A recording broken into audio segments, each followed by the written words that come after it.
Good morning everyone. চলে এলাম আমি কিচেনে। তো আজকে খাওয়া দাওয়ার মেনু আপনাদের সাথে শেয়ার করছি। সেটা হচ্ছে আজকে বানাবো ফ্রাইড রাইস। এখানে আমি রাইস ভিজিয়ে রেখেছি। ফ্রাইড রাইসের জন্য কাজু কিশমিশ, এগ, আর এদিকে কিছু সসেস মিক্স করা আছে। এদিকে টমেটো, বিনস, আদা কুচি, রসুন কুচি, এই সমস্ত কিছু করা আছে। তো মোটমাট আজকে আমি ফ্রাইড রাইস বানাবো।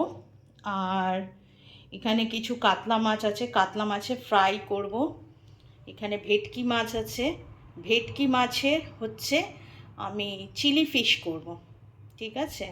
আর এখানে চিংড়ি মাছ আছে, চিংড়ি মাছ অ্যান্ড এগ দিয়ে, ভেজিটেবলস দিয়ে আমি ফ্রাইড রাইস করব অ্যান্ড চিলি ফিশ করব। এই সমস্ত কিছু আজকে মেনু আছে। পরে আবার আপনাদের কাছে ফিরে আসছি, ওকে, খাওয়া দাওয়ার নিয়ে। Thank you.